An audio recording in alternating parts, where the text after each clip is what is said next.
شروع اللہ کے نام سے جو سب پر مہربان ہے، بہت مہربان ہے۔ وہ اپنی رحمت کے لیے جس کو چاہتا ہے خاص طور پر منتخب کر لیتا ہے، اور اللہ فضل عظیم کا مالک ہے۔ اہل کتاب میں سے کچھ لوگ تو ایسے ہیں کہ اگر تم ان کے پاس دولت کا ایک ڈھیر بھی امانت کے طور پر رکھوا دو تو وہ تمہیں واپس کر دیں گے، اور انہی میں سے کچھ ایسے ہیں کہ اگر 1 دینار کی امانت بھی ان کے پاس رکھواؤ تو وہ تمہیں واپس نہیں دیں گے، الا یہ کہ تم ان کے سر پر کھڑے رہو۔ ان کا یہ طرز عمل اس لیے ہے کہ انہوں نے یہ کہہ رکھا ہے کہ امیوں یعنی غیر یہودی عربوں کے ساتھ معاملہ کرنے میں ہماری کوئی پکڑ نہیں ہوگی، اور اس طرح وہ اللہ پر جان بوجھ کر جھوٹ باندھتے ہیں۔ بھلا پکڑ کیوں نہیں ہوگی؟ قاعدہ یہ ہے کہ جو اپنے عہد کو پورا کرے گا اور گناہ سے بچے گا تو اللہ ایسے پرہیزگاروں سے محبت کرتا ہے۔ اس کے برخلاف جو لوگ اللہ سے کیے ہوئے عہد اور اپنی کھائی ہوئی قسموں کا سودا کر کے تھوڑی سی قیمت حاصل کر لیتے ہیں، ان کا آخرت میں کوئی حصہ نہیں ہوگا، اور قیامت کے دن نہ اللہ ان سے بات کرے گا، نہ انہیں رعایت کی نظر سے دیکھے گا، نہ انہیں پاک کرے گا، اور ان کا حصہ تو بس عذاب ہوگا، انتہائی دردناک۔ اور انہی میں سے ایک گروہ کے لوگ ایسے ہیں جو کتاب یعنی تورات پڑھتے وقت اپنی زبانوں کو مروڑتے ہیں تاکہ تم ان کی مروڑ کر بنائی ہوئی اس عبارت کو کتاب کا حصہ سمجھو، حالانکہ وہ کتاب کا حصہ نہیں ہوتی، اور وہ کہتے ہیں کہ یہ عبارت اللہ کی طرف سے ہے، حالانکہ وہ اللہ کی طرف سے نہیں ہوتی، اور اس طرح وہ اللہ پر جانتے بوجھتے جھوٹ باندھتے ہیں۔ یہ کسی بشر کا کام نہیں کہ اللہ تو اسے کتاب اور حکمت اور نبوت عطا کرے، اور وہ اس کے باوجود لوگوں سے کہے کہ اللہ کو چھوڑ کر میرے بندے بن جاؤ۔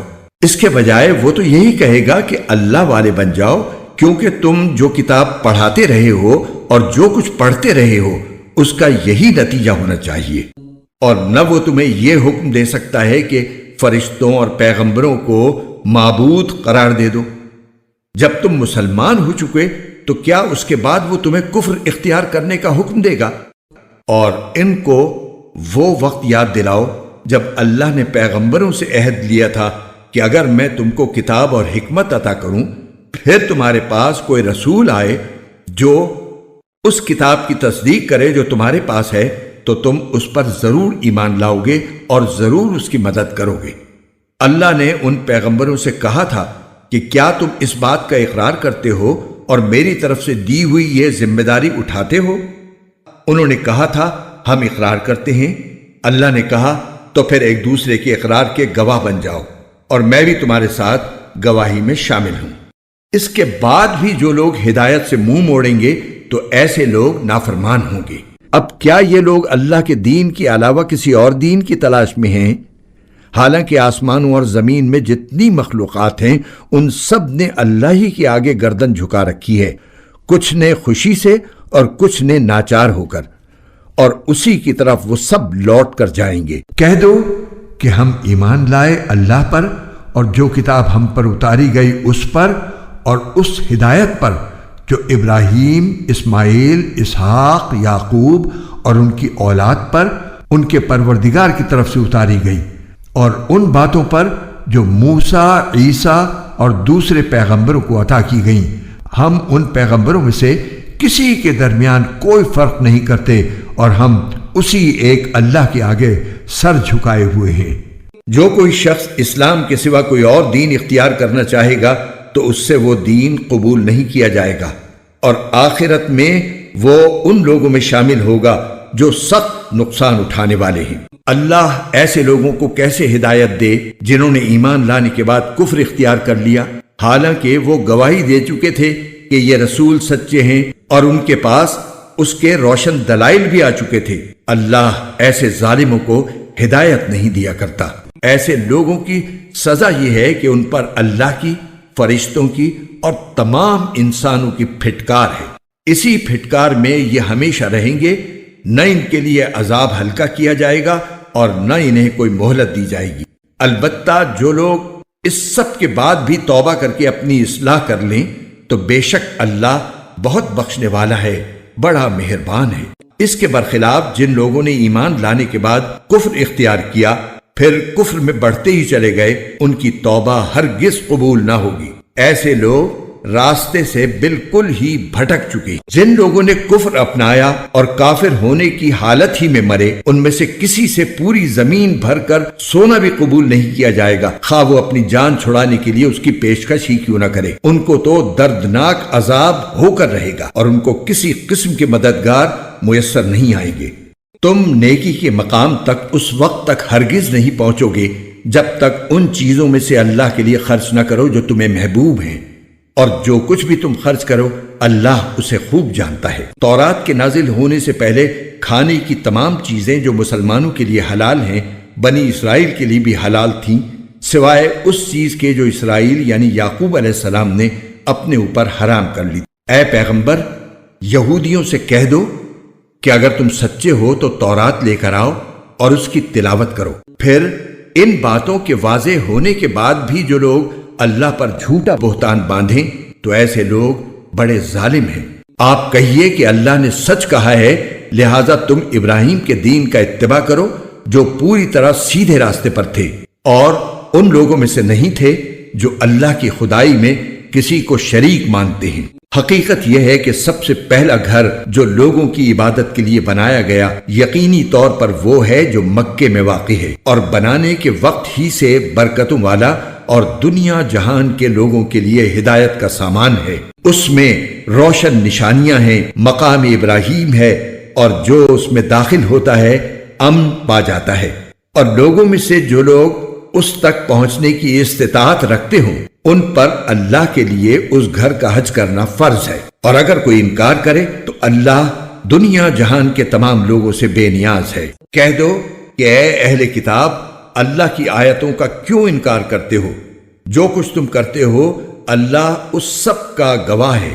کہہ دو کہ اے اہل کتاب، اللہ کے راستے میں ٹیڑھ پیدا کرنے کی کوشش کر کے ایک مومن کے لیے اس میں کیوں رکاوٹ ڈالتے ہو جبکہ تم خود حقیقت حال کے گواہ ہو؟ جو کچھ تم کر رہے ہو اللہ اس سے غافل نہیں ہے۔ اے ایمان والو، اگر تم اہل کتاب کے ایک گروہ کی بات مان لو گے تو وہ تمہارے ایمان لانے کے بعد تم کو دوبارہ کافر بنا کر چھوڑیں گے، اور تم کیسے کفر اپناؤ گے جبکہ اللہ کی آیتیں تمہارے سامنے تلاوت کی جاتی ہیں اور اس کا رسول تمہارے درمیان موجود ہے۔ اور اللہ کی سنت یہ ہے کہ جو شخص اللہ کا سہارا مضبوطی سے تھام لے وہ سیدھے راستے تک پہنچا دیا جاتا ہے۔ اے ایمان والو، دل میں اللہ کا ویسا ہی خوف رکھو جیسا خوف رکھنا اس کا حق ہے، اور خبردار تمہیں کسی اور حالت میں موت نہ آئے بلکہ اسی حالت میں آئے کہ تم مسلمان ہو، اور اللہ کی رسی کو مضبوطی سے تھامے رکھو اور آپس میں پھوٹ نہ ڈالو، اور اللہ نے تم پر جو انعام کیا ہے اسے یاد رکھو کہ ایک وقت تھا جب تم ایک دوسرے کے دشمن تھے، پھر اللہ نے تمہارے دلوں کو جوڑ دیا اور تم اللہ کے فضل سے بھائی بھائی بن گئے، اور تم آگ کے گڑھے کے کنارے پر تھے، اللہ نے تمہیں اس سے نجات عطا فرمائی۔ اسی طرح اللہ تمہارے لیے اپنی نشانیاں کھول کھول کر واضح کرتا ہے تاکہ تم راہ راست پر آ جاؤ۔ اور تمہارے درمیان ایک جماعت ایسی ہونی چاہیے جس کے افراد لوگوں کو بھلائی کی طرف بلائیں، نیکی کی تلقین کریں اور برائی سے روکیں۔ ایسے ہی لوگ ہیں جو فلاح پانے والے ہیں، اور ان لوگوں کی طرح نہ ہو جانا جن کے پاس کھلے کھلے دلائل آ چکے تھے، اس کے بعد بھی انہوں نے آپس میں پھوٹ ڈال لی اور اختلاف میں پڑ گئے۔ ایسے لوگوں کو سخت سزا ہوگی اس دن جب کچھ چہرے چمکتے ہوں گے اور کچھ چہرے سیاہ پڑ جائیں گے۔ چنانچہ جن لوگوں کے چہرے سیاہ پڑ جائیں گے ان سے کہا جائے گا کہ کیا تم نے اپنے ایمان کے بعد کفر اختیار کر لیا؟ لو پھر اب مزہ چکھو اس عذاب کا، کیونکہ تم کفر کیا کرتے تھے۔ دوسری طرف جن لوگوں کے چہرے چمکتے ہوں گے وہ اللہ کی رحمت میں جگہ پائیں گے، وہ اسی میں ہمیشہ ہمیشہ رہیں گے۔ یہ اللہ کی آیتیں ہیں جو ہم تمہیں ٹھیک ٹھیک پڑھ کر سنا رہے ہیں، اور اللہ دنیا جہان کے لوگوں پر کسی طرح کا ظلم کرنا نہیں چاہتا۔ آسمانوں اور زمین میں جو کچھ ہے اللہ ہی کا ہے، اور اسی کی طرف تمام معاملات لوٹائے جائیں گے۔ مسلمانوں، تم وہ بہترین امت ہو جو لوگوں کے فائدے کے لیے وجود میں لائی گئی ہے۔ تم نیکی کی تلقین کرتے ہو، برائی سے روکتے ہو، اور اللہ پر ایمان رکھتے ہو۔ اگر اہل کتاب ایمان لے آتے تو یہ ان کے حق میں کہیں بہتر ہوتا۔ ان میں سے کچھ تو مومن ہیں مگر ان کی اکثریت نافرمان ہے۔ وہ تھوڑا بہت ستانے کے سوا تمہیں کوئی بڑا نقصان ہرگز نہیں پہنچا سکیں گے، اور اگر وہ تم سے لڑیں گے بھی تو تمہیں پیٹھ دکھا جائیں گے، پھر انہیں کوئی مدد بھی نہیں پہنچے گی۔